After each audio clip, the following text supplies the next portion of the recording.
Du bord de mer, le chef de l'État Ali Bongo Ondimba a donc reçu la présidente de la transition de la République centrafricaine. L'évolution de la situation de ce pays frère était au centre des échanges. Le secrétaire général du CAMES reçu également, mais à Niamey, par le président nigérien, un privilège qui témoigne de ce que son Excellence Mahamadou Issoufou soutient bel et bien le plan stratégique de développement du CAMES, nous dira Patrick Simangoy dans ce journal.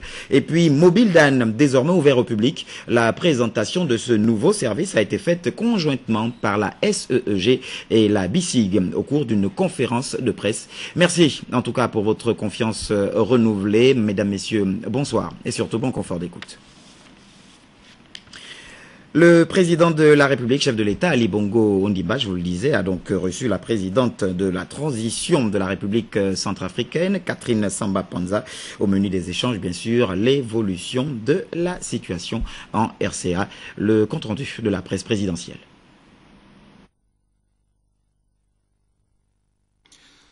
Ce premier déplacement officiel de la présidente de transition de la République centrafricaine, Catherine Samba Panza Libreville, s'inscrit dans le cadre d'une reconnaissance des efforts déployés par le Gabon et son président de la République, chef de l'État, Ali Bongo Ondimba, en vue de la stabilisation de la situation en République centrafricaine.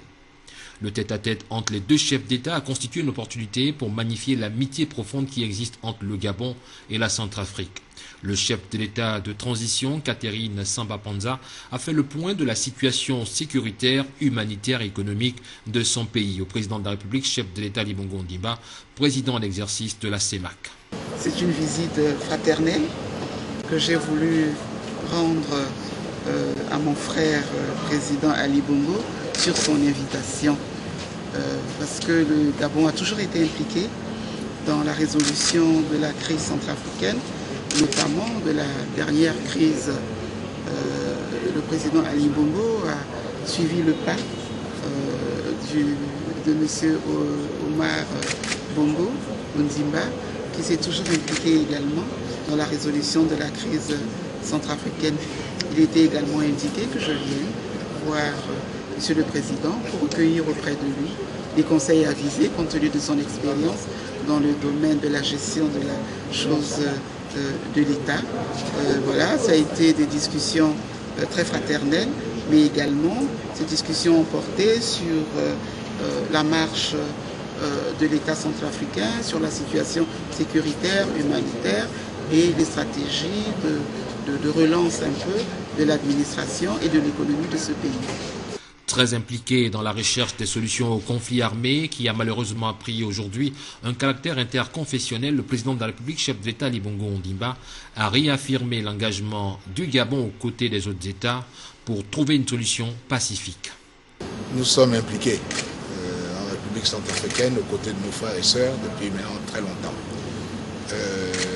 Rassurez-vous, nous ne perdons pas patience et nous serons toujours là pour nos frères et nos sœurs.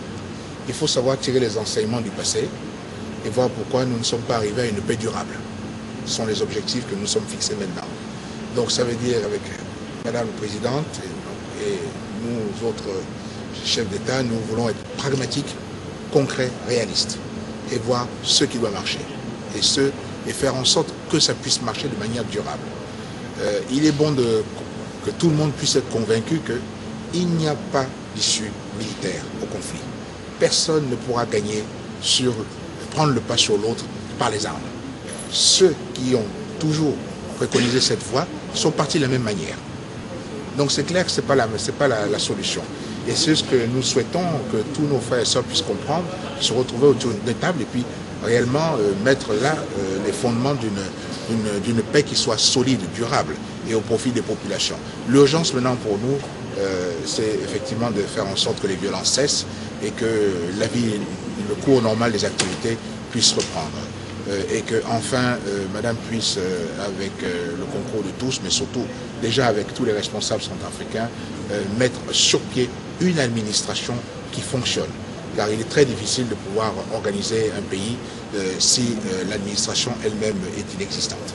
Une séance de travail élargie aux deux délégations a précédé cet échange entre les deux chefs d'État. Au menu des discussions, les moyens de pacifier le conflit centrafricain à travers l'intensification des initiatives politiques afin d'accélérer le processus de transition. Et puis le président de la République du Niger soutient le plan stratégique de développement du CAMES. Son Excellence Mahamadou Issoufou a bel et bien reçu au palais de Niamey le secrétaire général du CAMES, initiateur de plusieurs réformes au sein de l'institution. Le reportage de Patrick Simangoy. Enseignement de qualité en Afrique et particulièrement dans l'espace CAMES. Le président de la République du Niger, son Excellence Mahamadou Issoufou, a reçu le secrétaire général du CAMES, grand chancelier de l'Ordre international des palmes académiques, le professeur Bertrand Bachi, pour manifester tout son intérêt au plan stratégique du développement du CAMES, dont s'est dotée l'institution depuis plus d'une année. Une promesse de campagne du professeur Bertrand Bachi. J'ai eu à présenter au président de la République, chef de l'État, le projet que le Conseil des ministres du CAMES, qui est le conseil d'administration du CAMES, a eu à valider en avril 2013, qui est celui du plan stratégique de développement du CAMES. Ce plan doit être considéré comme un plan stratégique de développement des institutions et organismes membres du CAMES.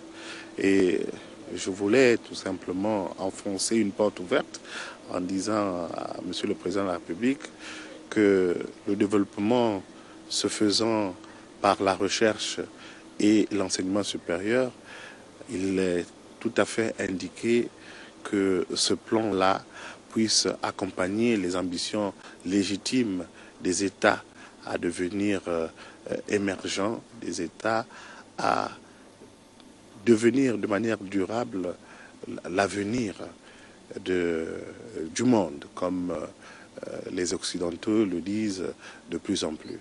Donc c'est autour de ce plan stratégique que nous avons échangé et le président de la République, chef de l'État, m'a instruit en me donnant des conseils et en me disant sa vision par rapport au développement, par rapport au rôle que le CAMES doit jouer. Il m'a également rassuré qu'il sera présent à Libreville où se tiendra la table ronde des partenaires techniques et financiers appelés à appuyer le développement, le déroulement de ce plan stratégique de développement du CAMES. Le plan stratégique du développement du CAMES, qui couvre la période 2015-2019, illustre un changement de politique managériale. Il permettra au CAMES d'agir sur le futur, d'amplifier son rôle de leader dans l'intégration des systèmes d'enseignement supérieur et de recherche en Afrique. Après Niamey, le secrétaire général du CAMES a répondu à l'invitation de l'université de Kara au Togo qui célébrait ses 10 ans d'existence, un événement parrainé par le président de la République du Togo, son Excellence Faure Gnassingbé. Les personnalités scientifiques et universitaires venues de plusieurs pays, dont le Gabon, ont contribué à la réflexion autour de la thématique relative à l'enseignement supérieur en Afrique. Quelles perspectives, quels espoirs? Ici, le secrétaire général du CAMES, le professeur Mbati, a été élevé par le numéro 1 togolais au rang de commandeur dans l'ordre national des palmes académiques du Togo pour les réformes qu'il a introduites au CAMES depuis son arrivée à la tête de l'institution. Le 10e anniversaire de l'université de Kara, située à plus de 400 km de Lomé, a tenu toutes ses promesses dans un contexte de quête d'excellence, d'équité et de développement socio-économique. Le CAMES promeut un enseignement supérieur et une recherche de qualité au service du développement des 19 pays membres. Voilà, et puis au Gabon, c'est le ministre de l'économie qui vient de passer au peigne fin toutes les structures qui abritent donc les services des douanes. Voici donc le point de ces visites avec Yves Oyono sur des images de Patrick Odian. Rude marathon pour Christophe Akagamba et son délégué Marcelin Agaya. Les deux membres du gouvernement ont décidé de visiter tous les bureaux abritant les services douaniers, soit 4 au total. Ovendo, aéroport, colis postaux, port-molle, mais aussi la direction générale, celle d'Olumi. Les douaniers étaient en poste et bien présents au travail. Première étape, la direction régionale de Libreville. À Ovendo, Brice Adande fait faire le tour du propriétaire aux membres du gouvernement. Tout passe au peigne fin. Bureau, salle de réunion, couloir, outils de travail, parc informatique et autres. À une trentaine de mètres de là, le scénario allait être le même. Jean-Paul Abiminga Kuna a fait visiter au ministre le bureau d'Ovendo, l'intérieur comme l'extérieur. Entre autres, les questions liées aux spécificités du service ont aussi été évoquées, notamment la présentation du scanner des conteneurs. Christophe Akagamba et Marcelin Agaya voient plus clair. Tout s'explique. Pour eux, la tâche des douaniers d'Ovendo est désormais connue.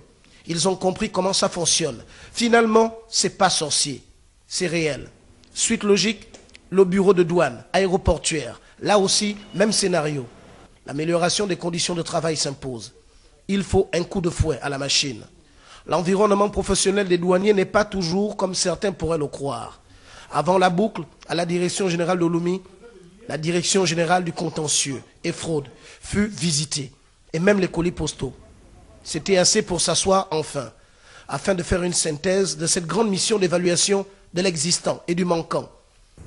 C'est l'ambition que je me fixe avec vous, c'est celui d'aller au-delà de ce qu'on nous demande de faire, aller un peu plus au-delà, parce que notre pays en a besoin et nous sommes à l'heure actuelle avec le plan stratégique Gabon émergent dans une campagne d'investissement et qui nécessite une mobilisation interne de nos ressources, de l'ensemble de nos ressources, parmi lesquelles, naturellement, les droits occupent une importance considérable.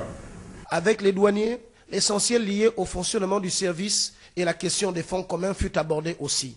Les différentes parties venaient de s'accorder. Rendez-vous fut pris pour bientôt. Satisfaction des douaniers, les inquiétudes venaient d'être apaisées.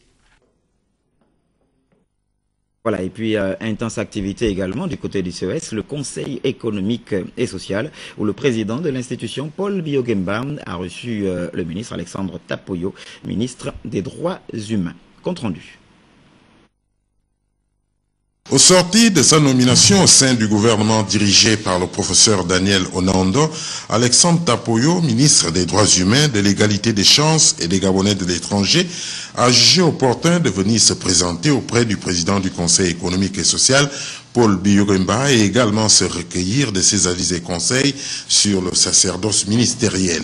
Il a été beaucoup question du volet du département droits humains, des Gabonais de l'étranger, voir quelle est la vision du Conseil économique et social sur ses pans et certaines ambitions qui l'animent, notamment comment faire pour que les Gabonais opérant dans divers secteurs à l'étranger puissent intégrer le Conseil économique et social. J'ai enfoncé une porte ouverte en m'adressant au président du Conseil économique et social, qui est d'ailleurs très en avance sur certains sujets. D'ailleurs, il a mis à ma disposition pas mal de lectures, des propositions, des documents qui sont à ma disposition dans le cadre de mes recherches, de mes travaux et de mes propositions au niveau du gouvernement.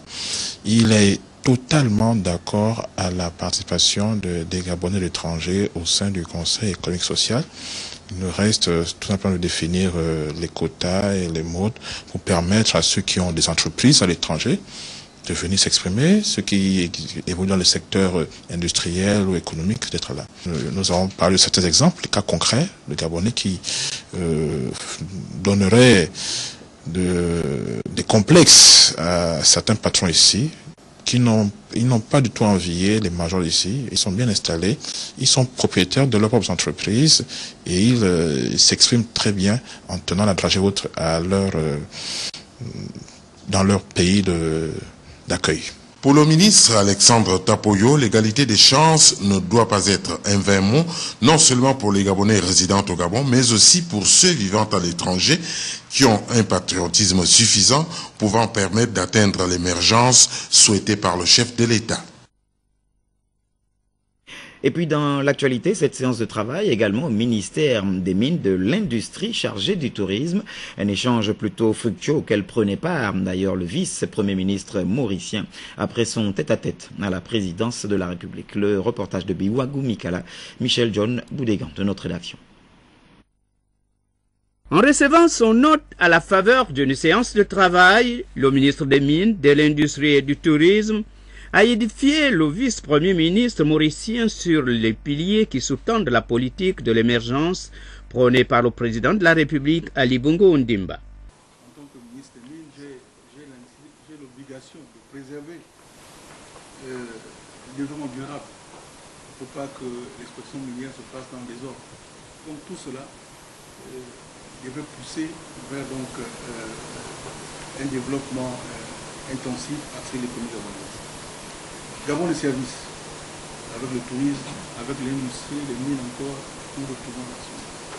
Donc la volonté que nous avons, c'est vraiment en tenant compte du fait que nous avons réussi à stabiliser le cadre macroéconomique, parce que c'était difficile avec les problèmes liés à l'endettement, avec les différents questionnements qu'on a eu auprès des conseils de Paris.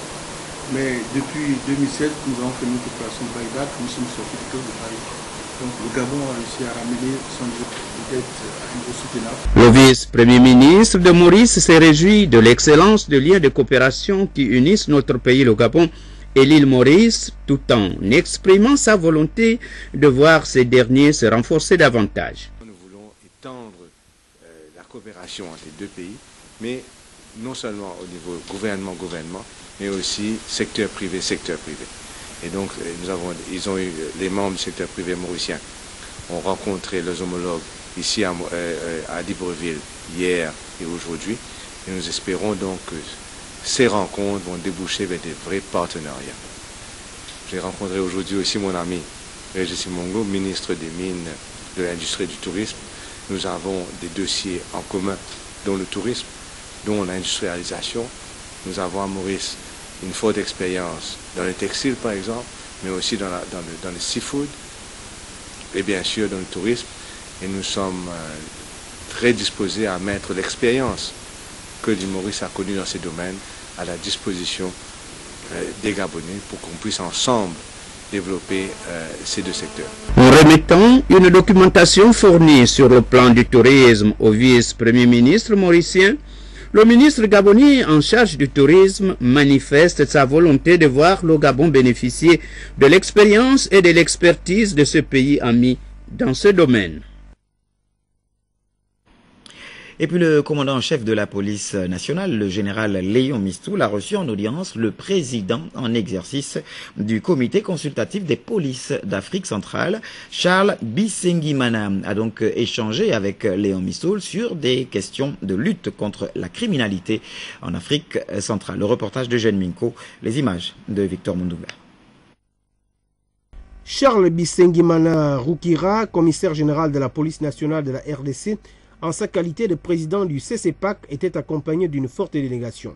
Il a dit sa satisfaction vis-à-vis de la police gabonaise. À l'issue du passage en revue de toutes les recommandations qui ont été prises à Kinshasa, le Gabon s'est acquitté agréablement et de façon satisfaisante des recommandations qui ont été prises à Kinshasa. Et donc la traque ou la lutte contre la criminalité sous toutes ses formes se fait correctement ici au Gabon. La coopération policière en Afrique centrale est en train de se dynamiser dans l'optique de renforcer ses capacités pour une efficacité opérationnelle en matière de lutte contre la criminalité et le grand banditisme dans notre sous-région. Nous avons pensé que les criminels ne peuvent pas avoir la facilité de se mouvoir entre les frontières et les policiers trouvent des barrières, des frontières, alors que ce sont des policiers qui devaient avoir cette facilité. Et donc, les criminels, où qu'ils soient, en République démocratique du Congo, Congo-Brazzaville, au Gabon, au Cameroun et dans d'autres pays de l'espace de la sous-région. Pourquoi pas en Afrique? Parce que nous avons créé récemment un mécanisme africain qui s'appelle Afripol, donc un mécanisme de la police au niveau de l'Afrique. Nous devons traquer et nous rassurer que nous sommes en train de traquer les criminels partout où ils sont. Après le Cameroun et le Gabon, M. Bisengimana se rendra au Congo. Un présent lui a été remis par le commandant en chef de la police gabonaise, le général Léon Mistoul, en guise de souvenir du Gabon. Et puis on parle de la fin de cet atelier du comité consultatif de gestion locale sur le plan de gestion du parc national des Monts de Cristal. La rencontre de Libreville, il faut le dire, a permis d'élaborer une feuille de route pour examen de cette aire protégée sur les 5 prochaines années. Bienvenue Miko, Cédric Aleka, Armand Mopende. Méthodologie d'élaboration, recherche, conservation, surveillance, lutte anti-braconnage, développement touristique, bref, sur ces thématiques, Riche d'enseignements, l'atelier du comité consultatif de gestion locale du Parc national des Monts de Cristal s'achève. Les participants, à travers les programmes techniques définis, en sortent à coup sûr mieux outillés. L'initiative est très louable, vraiment j'ai appris beaucoup de choses et je me dis que si toutes ces choses voient le jour, ben, les populations qui habitent les monts de Cristal vont commencer par voir la lumière. Moi je pense que ce sont des initiatives comme ça qui nous manquaient. Nous, conservateurs du Parc national des Monts de Cristal, venons d'avoir l'avis du comité consultatif de gestion locale, qui est la partie prenante aux activités que nous menons sur le terrain et qui représente les communautés qui prennent une part active aux activités de conservation pour la validation et leur avis sur le plan de gestion qui est le document cadre pour la gestion de nos terres protégées. Le document élaboré ici est le produit d'un processus participatif avec des décisions et des actions de gestion étalées sur les 5 prochaines années.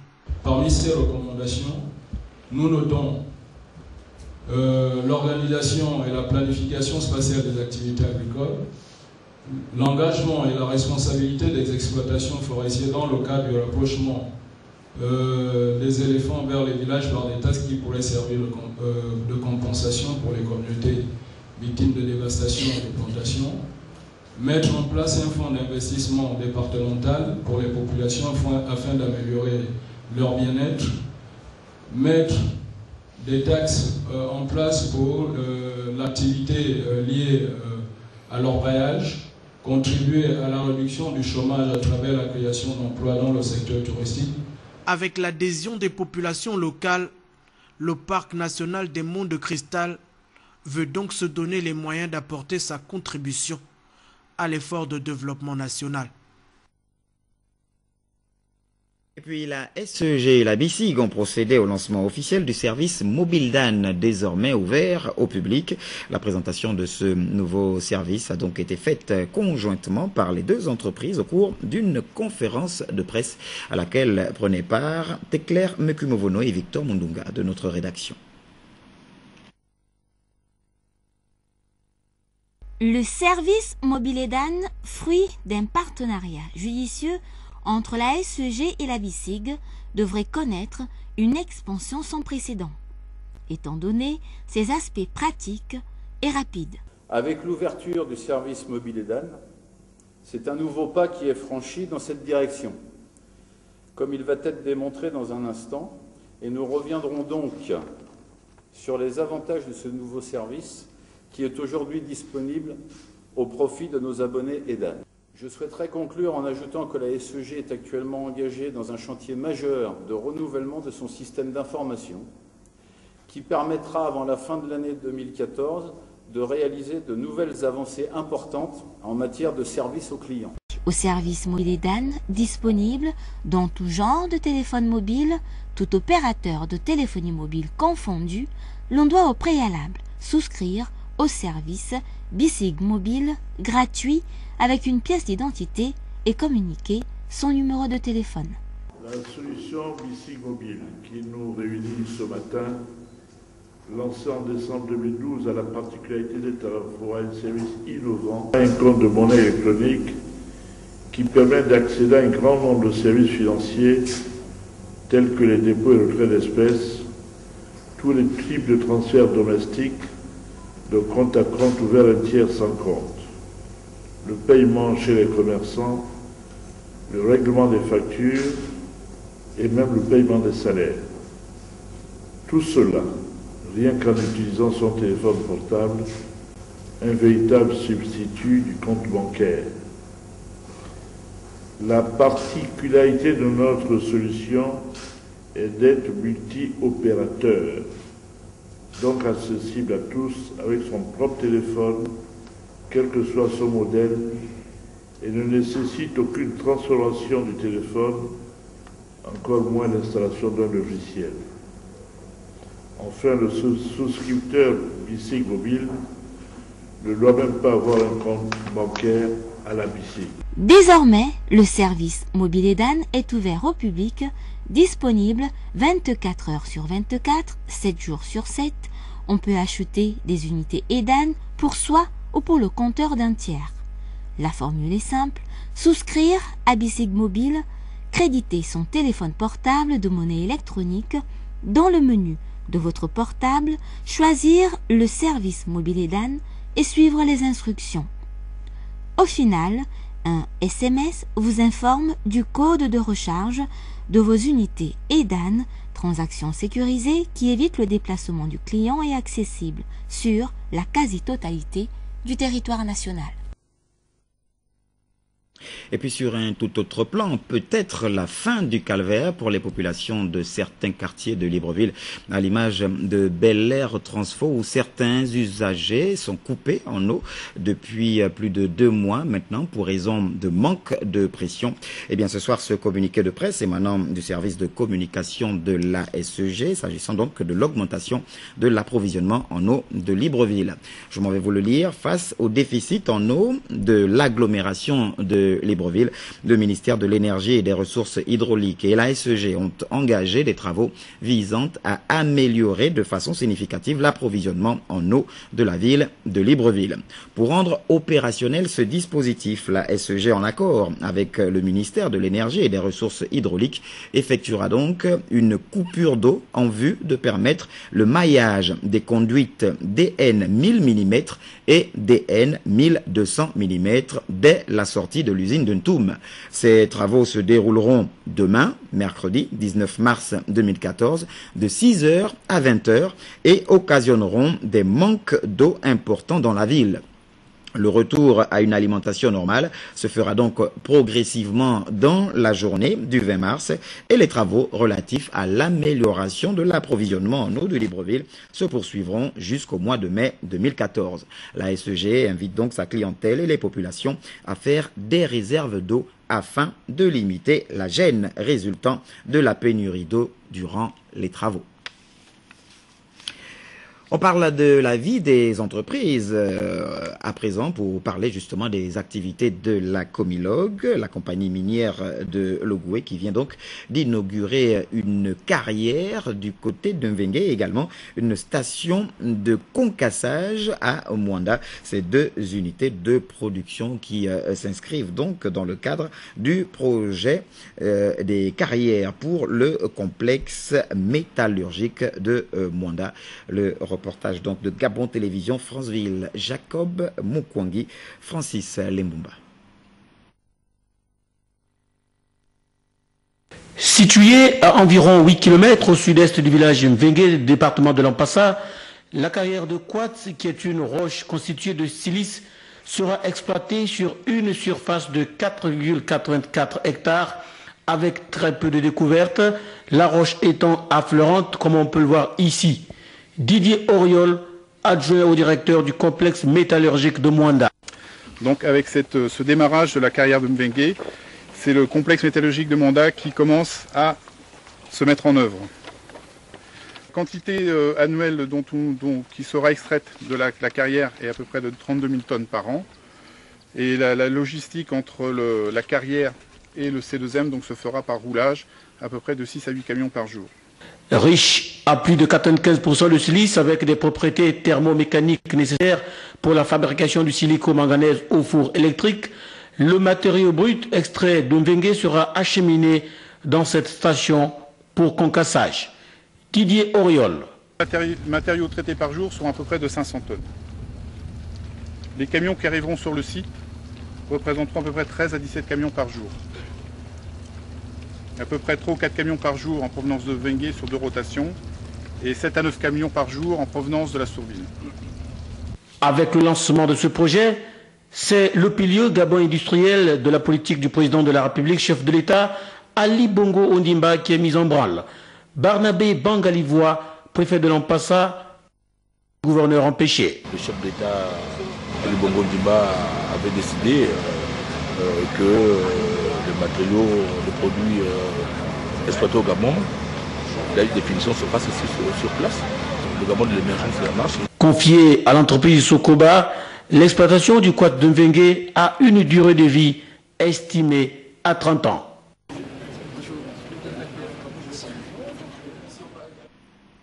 Et puis on parle de salubrité avec, pour ce 20h, l'interrogation de notre rédaction. L'absence de bennes et bacs à ordures sur les sites destinés au ramassage des poubelles à Libreville serait-elle le nouveau mode de ramassage d'ordures à Libreville? Eh bien, nos reporters Ludwin Cavouf et Yvette Okosa ont sillonné quelques quartiers. En voici le constat. Des lacs à la place de bennes et bacs à ordures. Le phénomène est devenu récurrent à Libreville et ne meut personne. Cette situation est la conséquence du nouveau mode de ramassage d'ordures ménagères dans la capitale gabonaise. C'est le génie militaire qui enlève les poubelles avec une autre société, mais apparemment après le déplacement des ordures, il y a l'eau qui coule par rapport aux pelles de Caterpillar qui grattent depuis, il y a l'eau qui sort sur terre. Je pense que rien n'a changé. C'est toujours le même calvaire que nous subissons, que ce soit Sauvog ou la nouvelle société qui est arrivée, rien ne change. Au contraire, même encore, la nouvelle société est en train de créer des inondations parce que comme vous voyez, ce trou-là, après ça va amener quoi? Des moustiques et autre chose qu'on ne connaissait pas avant. C'est les nouvelles sociétés qui arrivent, chacun arrive, il fait son cinéma et puis après il n'y a toujours rien de propre. Hein. Autant d'ordures ménagères non ramassées que subit Libreville. Désormais, il faut ajouter des petits lacs qui se forment et exposent les Gabonais à des odeurs, moustiques et autres vecteurs d'affection. L'eau là, ça sent, ça nous gêne puisque je vends les aliments qui sont mangeables. Mais si je suis dans une situation comme ça là, ça me dérange. À notre passage ici dans les quartiers Bel Air, Charbonnage et Nzengayong, pour ne citer que cela, les traces d'engins lourds qui appartiendraient à la société Clean Africa à l'origine du phénomène sont encore visibles. Compte tenu des nombreuses conséquences qui découlent de ce nouveau mode de ramassage d'ordures ménagères à Libreville, l'on est tenté de croire que la nouvelle société qui ne dispose ni bennes ni bac à ordures n'a pour ambition que de débarrasser Libreville des ordures sans tenir compte des dégâts collatéraux. Alors que de nombreux Gabonais avaient nourri l'espoir de voir Libreville propre, belle et attrayante, après la disparition de la Société de valorisation des ordures ménagères au Gabon Sauvog, aujourd'hui et plus que hier, les autorités municipales sont invitées à réfléchir sur un moyen efficace et pérenne de ramassage et de gestion d'ordures ménagères au sein de notre cité. Et puis les responsables locaux PDG du département de la Dola, c'est dans la province de la Ngounié, ils viennent d'être entretenus. C'était le week-end écoulé du côté de Ndende et c'était à la faveur d'un séminaire de formation axé notamment sur le rôle du militant et son implication dans le développement du pays. Le reportage de Clovis Mabika Monfumbi. Le secrétaire départemental PDG Ndende a fixé le cap de cette rencontre politique. La rencontre de ce jour n'a pas pour objectif de faire le bilan du travail accompli sur le terrain, mais comme le commandent les conclusions du 10e congrès, ordinaire tenu les 5, 6 et 7 avril 2013 à Libreville, les militants doivent se retrouver pour l'efficacité du parti qui repose sur la cohésion basée elle-même sur la discipline de tous ces militants. 3 sous-thèmes étaient sur la table des conférenciers. Le premier, animé par l'orateur Thomas Ivala, axé sur le fonctionnement d'un comité. Le deuxième, portant sur le secrétariat de section développé par Guy Mesme Moulungi. Dernier et troisième thème, lié au secrétariat fédéral, animé par Joe Baki. Au sortir de ce séminaire, un des participants a exprimé son sentiment. Parce que nous avons été fortement édifiés par rapport au rôle du militant au sein du département, au rôle, surtout les devoirs. Je pense que les uns et les autres ont acquis certaines connaissances où c'était une formation d'édification, une formation de connaissances pour les nouveaux militants qui arrivent, une formation d'édification pour ceux qui connaissent. Et c'est très important dans la société de ne jamais cesser de rappeler ce que nous savons déjà. Parce que souvent, à un certain moment, nous avons un certain assoupissement. Et donc, pour redynamiser nos structures de base, nous avons tenu ce séminaire qui nous a fortement édifiés et nous en sommes contents. J'ai voulu organiser ce séminaire d'abord au niveau des responsables. J'ai également demandé qu'à ce séminaire assiste le maire actuel et ses adjoints, le président du conseil départemental et ses adjoints. Nous avons malgré tout eu des militants qui sont rentrés pas mal dans nos rangs et ces militants ont besoin de connaître exactement comment fonctionne le parti. Depuis son entrée dans l'arène politique il y a quelques années en Ndendé, l'honorable Solange Mbonji n'a cessé de parler de formation à l'endroit du militant du Parti démocratique gabonais. Et puis le militantisme n'occulte en rien la pratique du sport. Les deux équipes finalistes ainsi que la troisième du classement de la Coupe dénommée Tournoi du distingué camarade président du PDG viennent donc de recevoir des mains du délégué national de l'UJPDG leur récompense. La cérémonie y relative s'est déroulée au siège de ce parti et c'était en présence de Chrislin Maïnda, Francis Manja et Ludwin Cavou.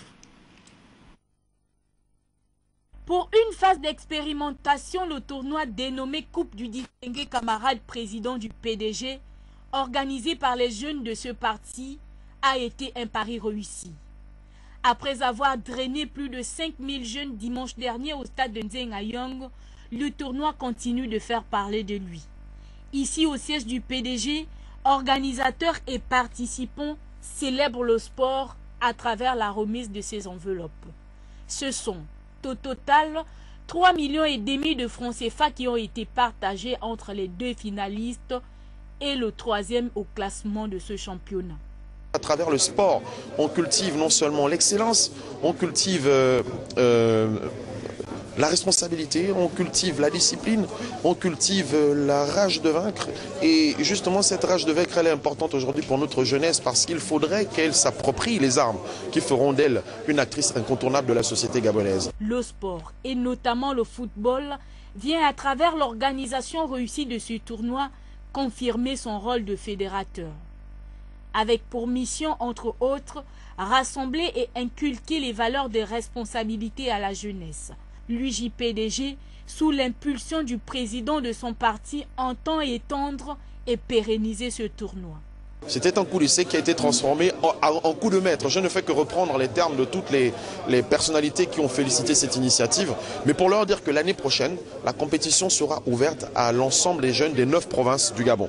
Donc ce qui fait que ces jeunes-là devraient se préparer parce que l'année prochaine, le distingué camarade président remettra lui-même la coupe aux finalistes et nous espérons que ce sera une équipe peut-être de l'intérieur du pays. Au-delà de l'enveloppe de 2 millions de francs CFA, reçu par l'équipe d'Akanda, vainqueur du tournoi, c'est toute une commune qui se trouve honorée. En témoigne la présence à la cérémonie du 4e maire adjoint de la plus jeune commune du Gabon. Et puis avant de nous séparer, je m'en vais vous rappeler ce communiqué de la SEEG, émanant donc du service de communication et qui se résume ainsi qu'il suit. Des travaux donc se dérouleront demain, 19 mars 2014, de 6h à 20h et ils occasionneront des manques d'eau importants dans la ville de Libreville. Le retour à une alimentation normale se fera donc progressivement dans la journée du 20 mars et les travaux relatifs à l'amélioration de l'approvisionnement en eau de Libreville se poursuivront jusqu'au mois de mai 2014. La SEG invite donc sa clientèle et les populations à faire des réserves d'eau afin de limiter la gêne résultant de la pénurie d'eau durant les travaux. C'est la fin de cette édition d'information coordonnée des Benemètres par Eric Ndiengi Badingam et Paulin Siaki, bien sûr. Pierre Claver est là à assurer les cadres. Toute l'équipe d'antenne dynamique conduite par Yannick François Ondo et vous se joignent à moi pour vous dire merci. Un petit clin d'œil à Axel Agambou. On se retrouve demain lorsqu'il sera 20h. Bonne suite des programmes sur Gabon Télévision.